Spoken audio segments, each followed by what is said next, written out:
Selamat pagi, Bapak dosen penguji yang saya hormati. Pada kesempatan kali ini, kami kelompok 3 akan mempresentasikan latar belakang dari proposal PKM kami yang berjudul Dampak Penerapan Diko-Efek pada Hasil Penjualan yang Didapat di Beberapa Perusahaan di Indonesia.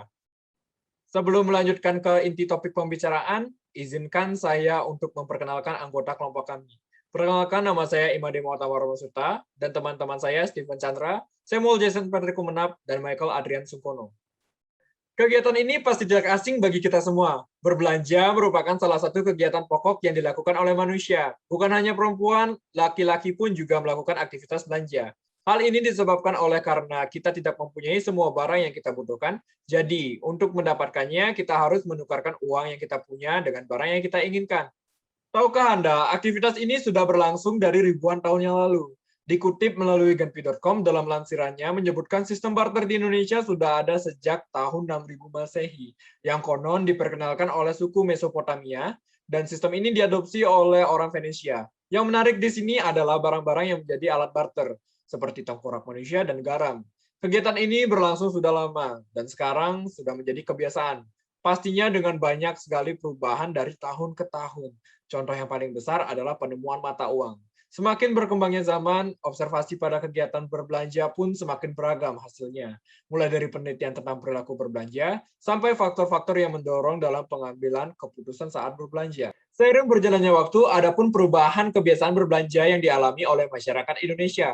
Contoh umum yang dapat kita rasakan adalah berkembangnya pusat perbelanjaan modern menggantikan pasar-pasar tradisional yang ada di Indonesia. Tadi Mautama telah mengatakan bahwa sudah banyak sekali perubahan yang terjadi dalam kegiatan perbelanjaan.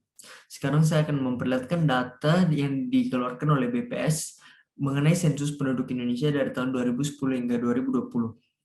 Bisa dilihat dari data ini, mayoritas penduduk Indonesia merupakan dalam usia produktif atau usia yang paling konsumtif dan pertumbuhannya sudah mencapai 4,6%.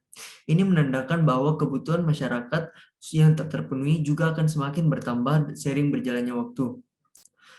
Teknologi telah banyak mengubah gaya hidup manusia, termasuk pemasaran. Pemasaran adalah salah satu teknik untuk mempengaruhi keputusan berbelanja pelanggan yang sudah banyak berkembang seiring berjalannya waktu ditambah dengan berkembang pesatnya teknologi. Khususnya di Indonesia dapat dilihat bahwa perkembangan teknologi sangatlah pesat.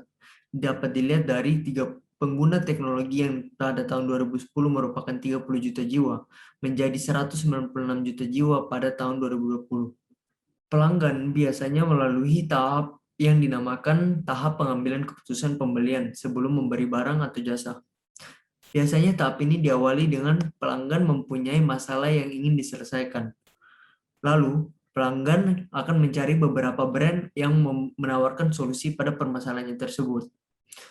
Setelah itu, pelanggan akan mengevaluasi brand yang memberikan solusi terbaik yang diiringi dengan melihat ulasan dan komentar-komentar yang diberikan oleh pelanggan yang telah memakai brand atau jasa tersebut. Sering berjalannya waktu, bisnis-bisnis telah banyak mengembangkan teknik-teknik pemasaran mereka untuk mempengaruhi proses pengambilan keputusan pelanggan ini. Baik, selanjutnya saya akan membahas tentang perkembangan teknik-teknik marketing yang ada di Indonesia. Kita semua tahu seiring berkembangnya teknologi komunikasi, tanpa kita semua sadari, perusahaan-perusahaan besar mulai mengembangkan teknik baru dalam pemasaran. Saya akan mengambil salah satu contoh teknik marketing yang memicu perkembangan marketing di Indonesia yang sangat besar, yaitu iklan ambient, atau bisa disebut dengan ambient advertising. Adalah cara penyampaian pesan langsung kepada konsumen melalui media yang tidak biasa atau non-konvensional. Nah, itu adalah salah satu teknik marketing yang berkembang pada zaman sekarang. Tapi kami bukan ingin meneliti teknik tersebut, melainkan decoy effect. Sekarang saya akan melanjutkan dengan menjelaskan apa itu decoy effect. Jadi, decoy effect merupakan permainan psikologis untuk menjual sebuah produk dengan harga tinggi namun tetap diminati. Cara penerapannya merupakan memberikan opsi ketiga yang merupakan umpan agar konsumen terpancing untuk mengeluarkan uang lebih banyak dan merasa membelinya dengan harga yang murah. Seperti contoh gambar di bawah ini. Gambar ketiga merupakan sebuah umpan agar konsumen merasa diuntungkan dengan memilih opsi kedua dan merasa membelinya dengan harga yang murah. Untuk menutup presentasi kita pada hari ini, kami mengucapkan terima kasih.